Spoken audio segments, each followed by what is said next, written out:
Dixon, founder and chief analyst at nScreenMedia.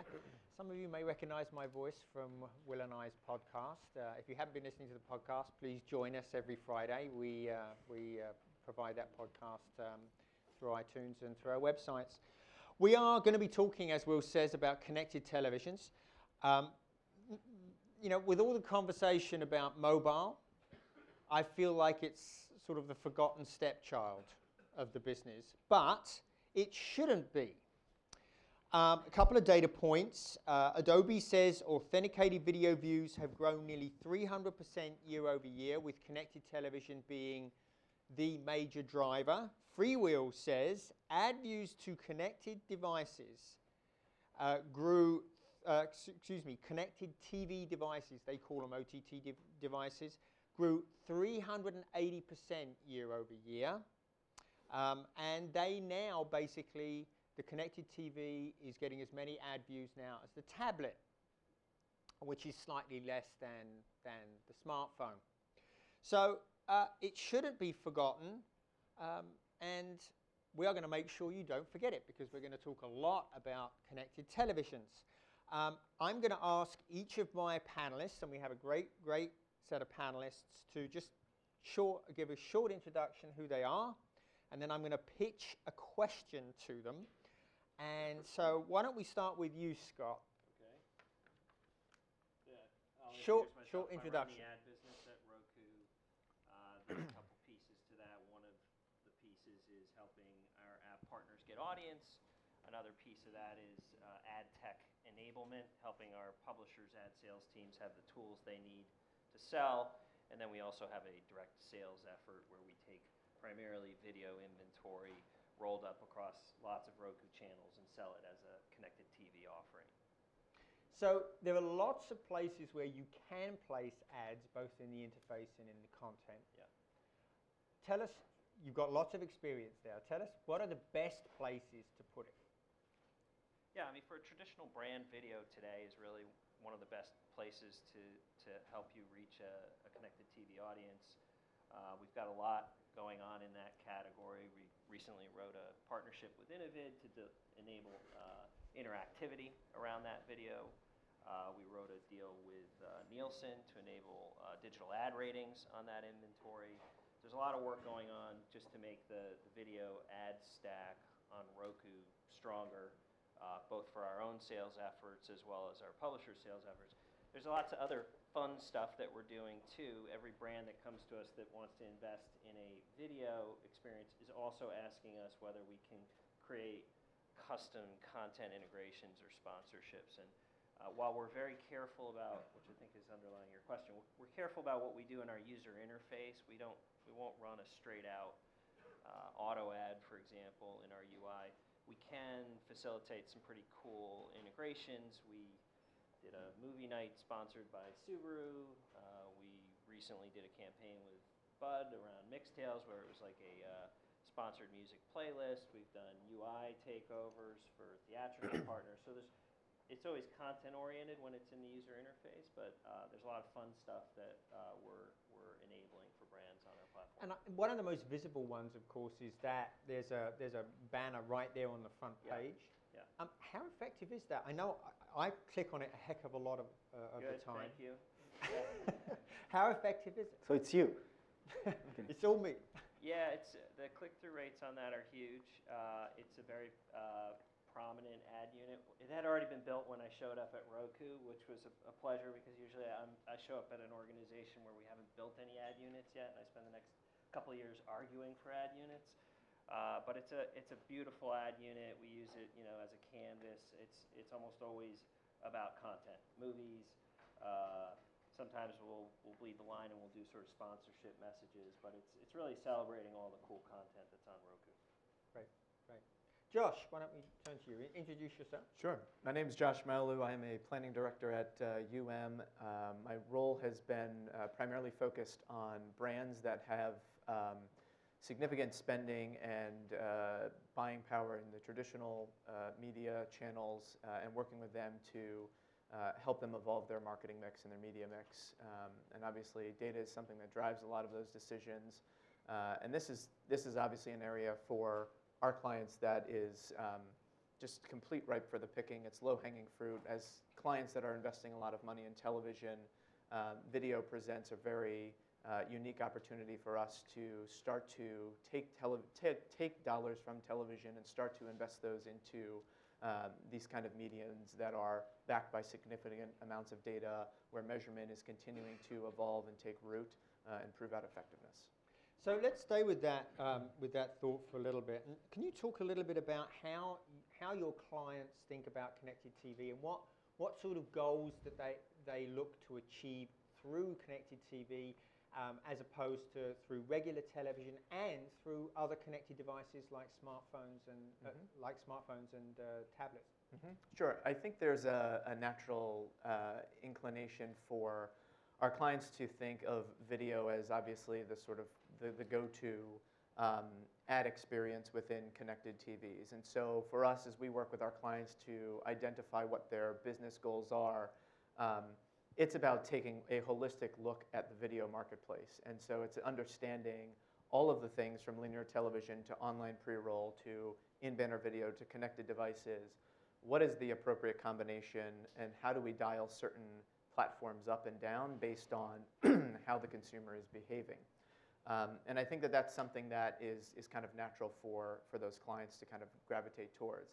As we start to now look into more of the interactive experiences, which you guys started to talk about, that again is kind of an area where how we can start to bridge the gap. What are the things that work well from an online standpoint in terms of getting users to actually engage with native ads, as an example? What are those kinds of behaviors that we can either replicate, if that makes sense for the end user, or how do we tweak those call to actions to make things more relevant to the moment in which these consumers are actually engaging with the ad experience? And can they buy more targeted ads today on connected televisions, or are we still just dealing with age and sex? No, I mean, that's really the talk of the industry right now, is how we're starting to be able to evolve those buying filters that we can buy against. And I think the challenge is there is so much data that's available out there, and how can we start to string these different data stacks together in a way that will allow us to have a more effective cross-platform experience? That is the question, right? It is. Bring those data stacks together. That's come up a lot this morning. Ashish, why don't you introduce yourself? Sure. I'm the founder and CEO of Alphonso. Alphonso is a company that delivers TV audience on mobile. So our unique thing among a room full of people who all do video ads is that we target the ads on mobile, on connected devices, based on our one-on-one data set on what we know someone has actually watched on television. So being able to deliver ads based on a frequency extension campaign, so some portion of TV can then be delivered targeted to that consumer on connected device or mobile device or tablets. In that role, you're seeing a lot of data, right? We see a lot of data. So have you got some specific data about connected TVs you can share with us? Absolutely. So I think we've all talked about connected TV being exploding, and a whole bunch of numbers that you quoted earlier from Freewheel and others. Alphonso dataset, which comes from our technology platform deployed across mobile and OTT apps and a few living room devices, what we are seeing and projecting on that, we basically can say two really hopefully controversial things here.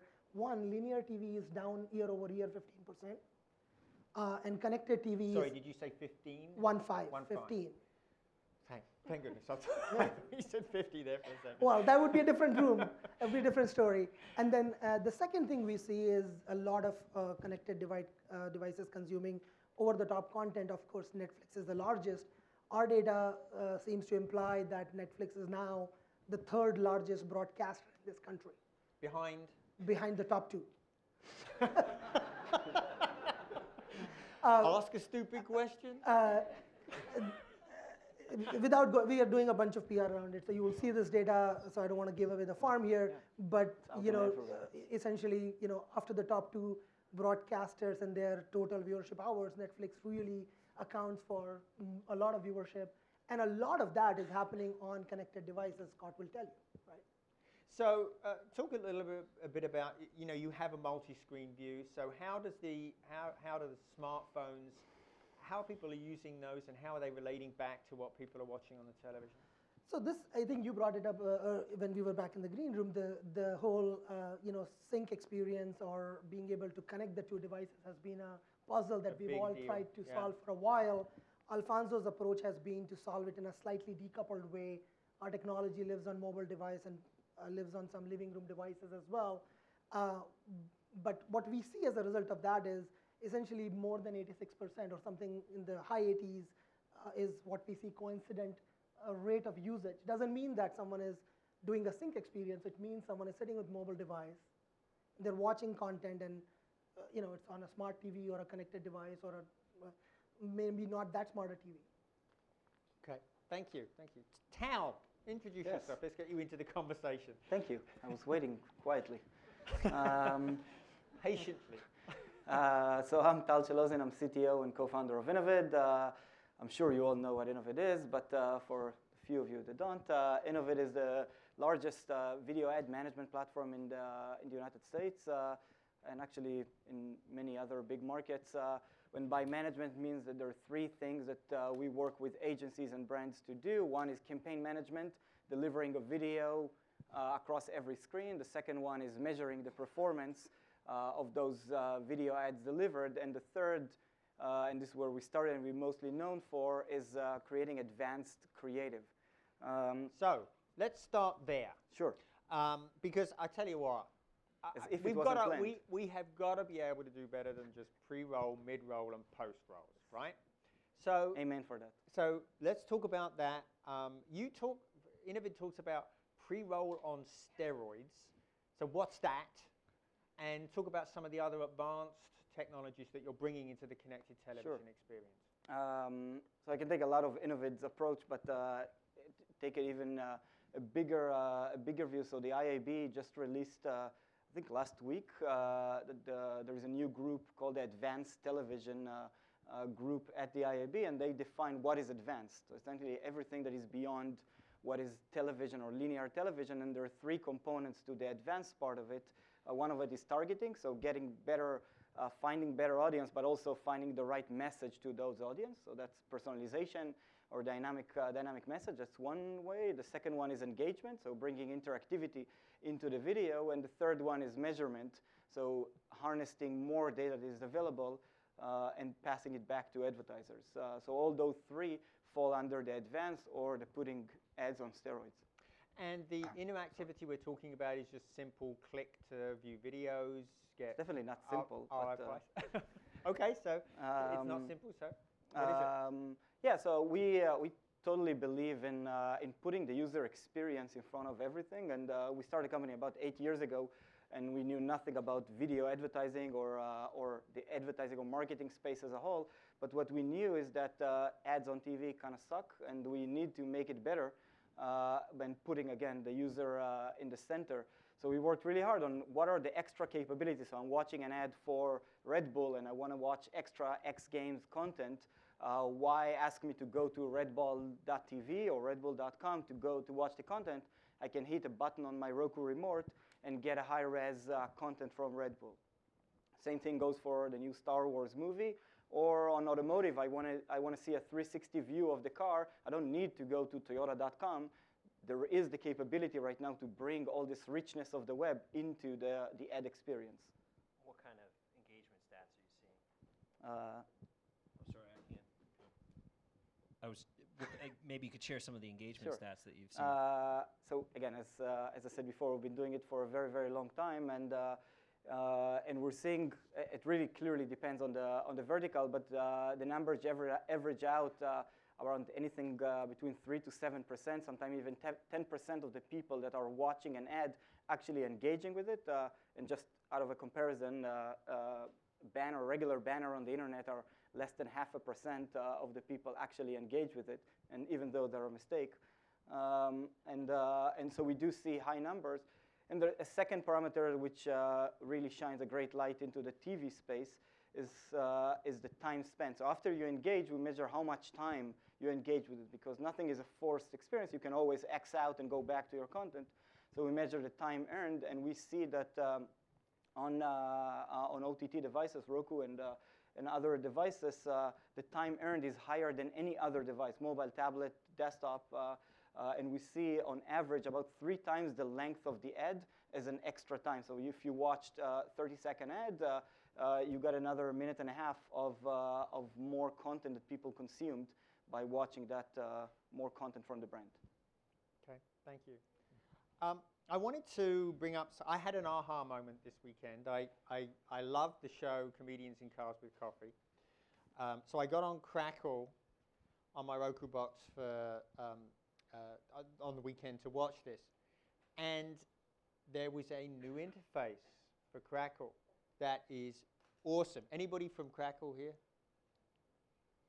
It's awesome. You've got to go see it. But it does something which I think I cannot believe we had to wait this long to happen, and that is when you enter the interface, video is playing. It's just like television. They've defined a set of channels. There was the creature feature channel playing, and it sucked me right into watching Godzilla again. So I wanted to ask, maybe we can start with you, Scott. It seems like this is a completely untapped opportunity to re-engage with viewers and suck people into watching, to finding content that they wouldn't ordinarily find. Plus, there's a whole bunch of advertising opportunities slotted right in there, right? Yeah, I happen to work on that Crackle deal. I don't usually write deals, so I was, and I mean, they labored on that user experience for a long time, and if you haven't checked it out, you should. It's great, and I think it's an example. You know, we've got thousands of apps on Roku, and they run the gamut from providers who sort of use a very basic templated experience all the way through to something like Crackle. And I think, you know, the Crackle experience is an example of the kind of innovation we're going to see next generation programmers bring to the table. It's almost programmers as programmers, if you want to think about it that way. And for some programmers, the ability to define that user experience is going to be their differentiator. It's going to be what drives the next level of engagement for them. So we're pretty pleased with the way that Crackle app came out.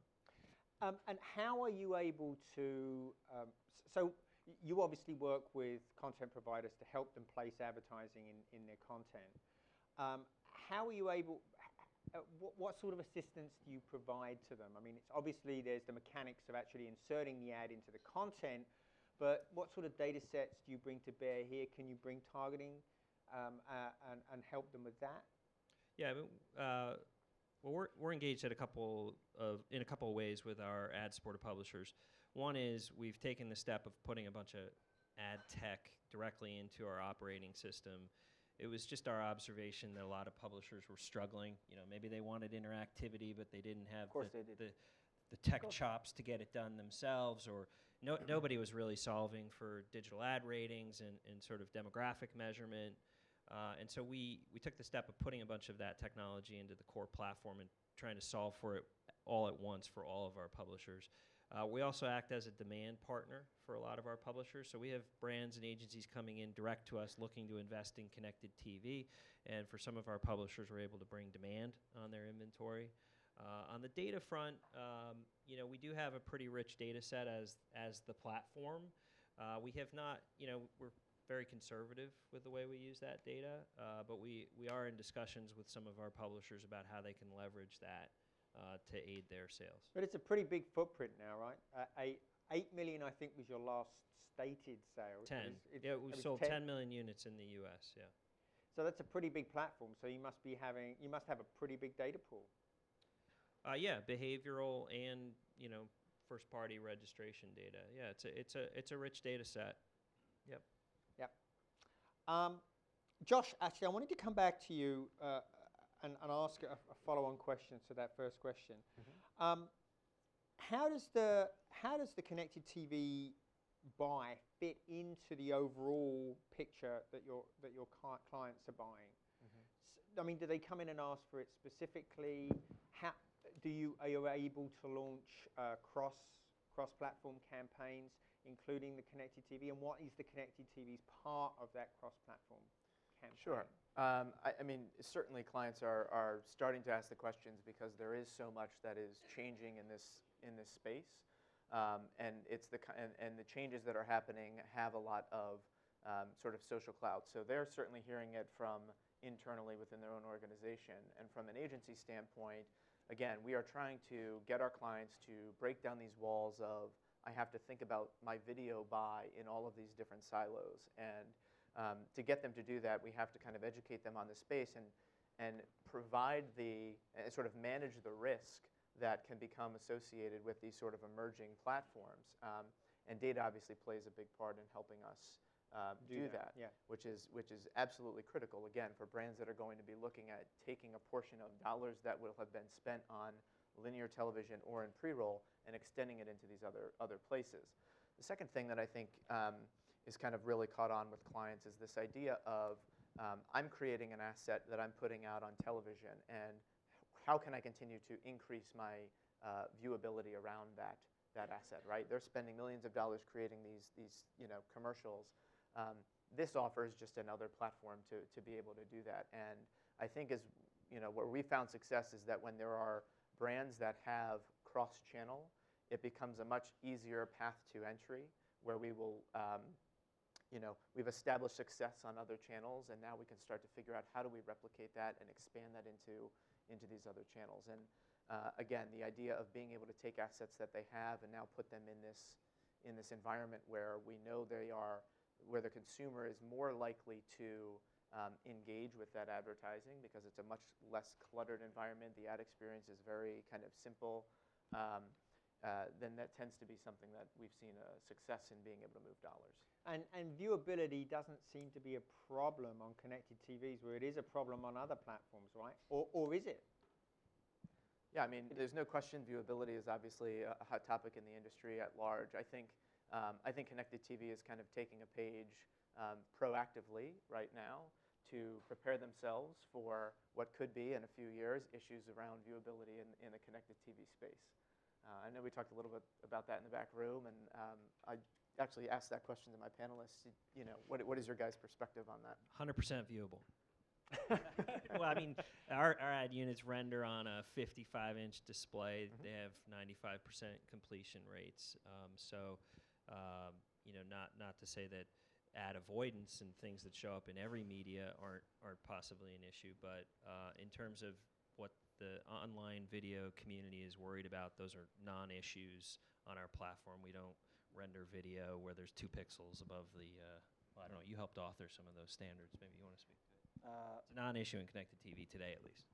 So this Yeah, is, I would say, sorry. I would say that just in general, by definition, the definition that the MRC and the IAB define as viewability as the opportunity to be seen, where on the web, on a desktop device, you have a situation where a brand does not really get the opportunity to be seen. Right. In a TV space, it's just by definition, you cannot do that because there's no scroll, there's no multitasking, there's not a lot of other things.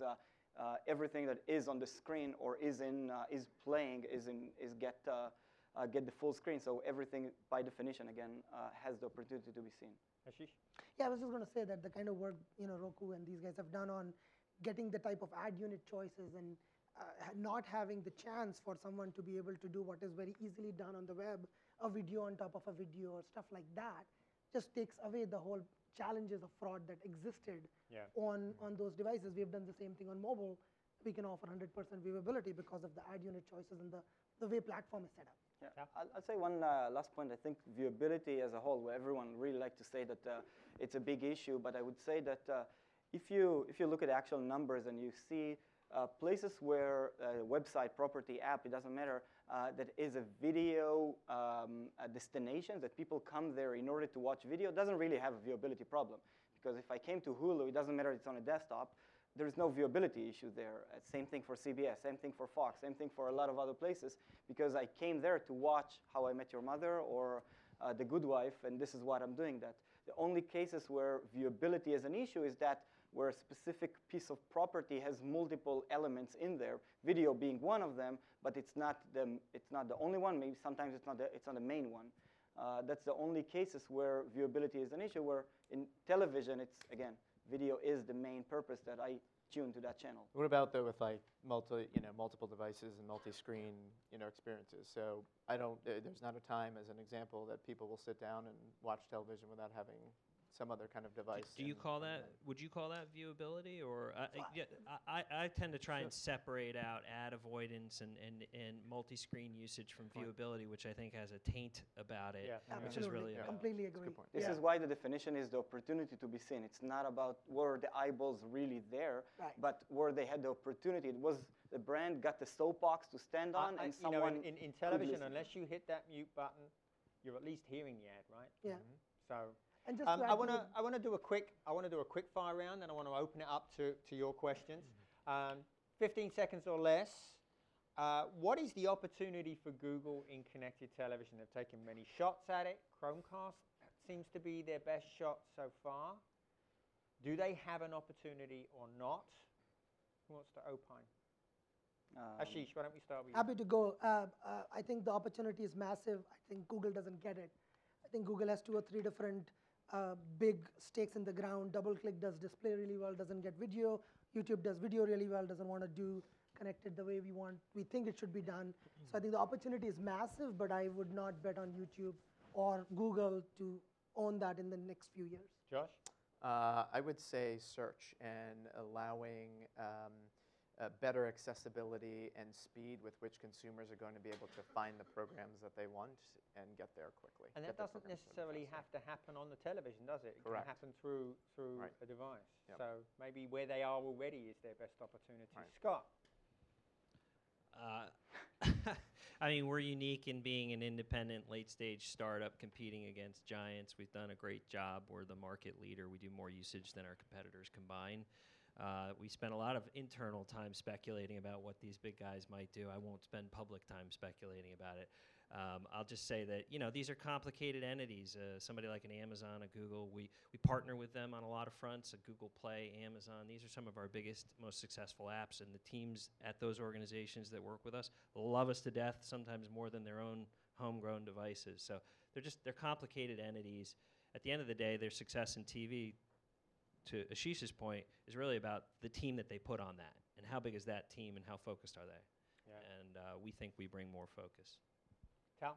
I would say in general, Google is all about organizing the data in the world, and I would say the biggest opportunity for Google, being the size that they are right now, is to play nicer with the industry. And you can see that in each and every piece that they own, Android TV, YouTube, DoubleClick, and others, they create a very sophisticated walled garden, which has a problem with scalability in it. So I think the biggest opportunity, which is funny to say that, but is for Google to play, to open the floodgate and be a better citizen of the video world. Your questions?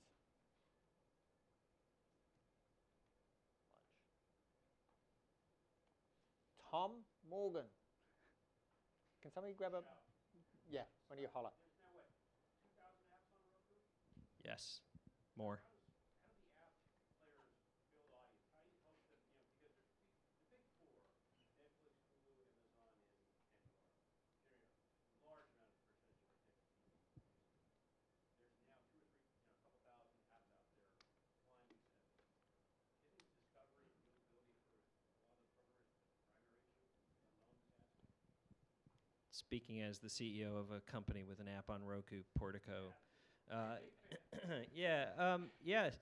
I mean, it's a complicated ecosystem, not just our device, but there's thousands of these apps, and so we spend a lot of cycles trying to figure out, both organically and on a paid basis, how to get these apps and content in front of users. We've done things like integrated search, where you can go into search and search across lots of apps all at the same time, and there's a lot of other investment going on. My team's focused more on the paid sort of promotional side of that, but it's important for the next generation OTT experiences. And data seems to be, one of the things that we heard this morning was all of these pools of data, and it's even worse in connected television, right? Because they're scattered between, Roku's got a bunch, Samsung, LG, Google, of course, and anybody else that's playing in the space. Are we seeing? Is there any move towards unifying? Any move to make it easier to make buys across connected TV platforms? I think there is a lot of move, and Josh can speak to it way better than I do, is not on each and every provider on connecting the data, but somewhere on the end. So an advertiser and agencies and brands are understanding that the data is one of the key components in playing in this space. So just investing a lot of time in building the infrastructure to clean that data and connect it all together. You can see it from all holding group and a lot of brands themselves are investing a lot of money and time on doing such. So it sounds like we've not got any short answer to the fragmentation issue. And on that point, I think we're going to have to leave it. Thank you, gentlemen. Thank you for your time.